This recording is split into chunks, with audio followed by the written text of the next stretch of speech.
লাগিছে? বহুত ভাল লাগিছে। মই আৰু অলপ এক্সপেক্ট কৰিছিলো, কিন্তু নহ'ল, সেইটো 94তেই ৰৈ গ'ল। মই ভাবিছিলো আৰু অলপ যাব, কিন্তু মানে লাষ্ট কেইদিনত অলপ মানে গড়বড় হৈ গৈছিল, সেইকাৰণে, নহ'লে আৰু অলপ গ'ল হয়। তোমাৰ সৰ্বাধিক নাম্বাৰ সাবজেক্ট কোনটো আছিল? মেথমেটিক্স। মেথছত পাইছিলা? হয়। আৰু তুমি 6টা বিষয়ত লেটাৰ পাইছিলা? হয়। এতিয়া তুমি কোনখন স্কুলত পঢ়িছিলা? মই কাৱৈমাৰী জাতীয় বিদ্যা নিকেতন। এই ক্ষেত্ৰত তোমাক কোনে বেছিকে গাইড কৰিছে আৰু কাক তুমি ধন্যবাদ দিবা? এই ক্ষেত্ৰত মোক সব টিচাৰে ইমান ফুল গাইড কৰিছে। স্কুলখনৰ টিচাৰ? হয়, ফুল গাইড। লগতে আৰু কাক ধন্যবাদ জনাবা?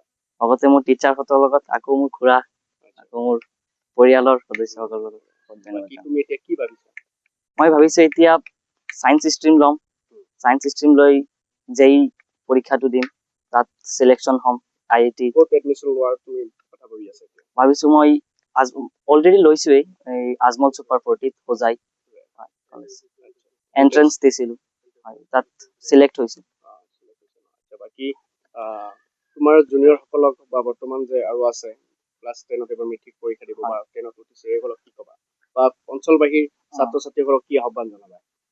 তাকে মানে কি কম, মেট্ৰিক এক্সামটো মানে ইমান হাৰ্ডো নহয়, হৈ যায়, পঢ়িলে হৈ যায়।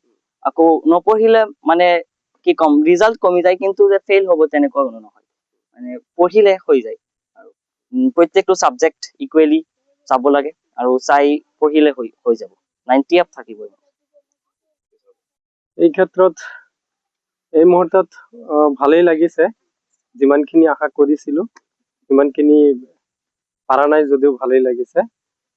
পোনপ্ৰথমে মই স্কুলক ধন্যবাদ জ্ঞাপন কৰিছো, তেখেতৰ অশেষ চেষ্টাত এইখিনি তেওঁ পাৰিবলৈ সক্ষম হৈছে, আৰু ইয়াত তেওঁৰ দেউতাকেও বহুত সহায় সহযোগিতা কৰিছে। লগতে তেওঁৰ এগৰাকী টিচাৰো আছিলে, টিউচন টিচাৰ, তেখেতেও বহুত যত্ন কৰিছে। আৰু শৈক্ষিক গাঁতত গাইড হিচাপে মই ঘৰৰ পৰা যিমানখিনি দিব লাগিছিল সেইখিনি দিছো, কিন্তু ৰিজাল্ট অনুযায়ী মই ভাবিছো যেন নহয়, মই পাৰা নাই, মই নিজকে দোষাৰোপ কৰিছো। আৰু অঞ্চলবাসীক মই অনুৰোধ কৰিম, তেওঁলোকে যাতে নিজৰ জীৱনটোক আগুৱাই লৈ যাবৰ কাৰণে তেওঁলোকে সৰুৰে পৰাই যাতে যত্ন কৰে, কাৰণ এনেকুৱা এটা সফলতা অৰ্জন কৰিব হলে এবছৰত বা 2 বছৰত তেনেকুৱা মই আশা নকৰো, সৰুৰে পৰা কৰিব লাগে। এটা কথাত তেওঁ পঢ়িছিলে কাৱৈমাৰী জাতীয় বিদ্যা নিকেতনৰ পৰা, মানে এটা কথাত কথা আছে, মৰ্নিং শোজ দা ডে, দুপাতে জিমুলা বাহে তাৰ দুপাতে চিন, মানে সৰুৰে পৰাই দেখা যায়, আৰু সৰুৰে পৰাই আমি যত্ন লব লাগে।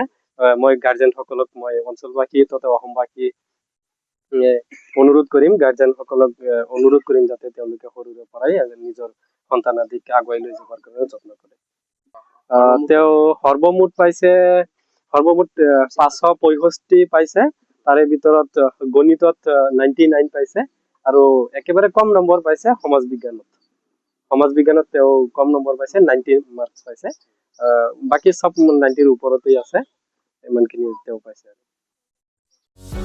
যিকোনো খবৰৰ বাবে যোগাযোগ কৰক আমাৰ এই নম্বৰত 9181 307 221।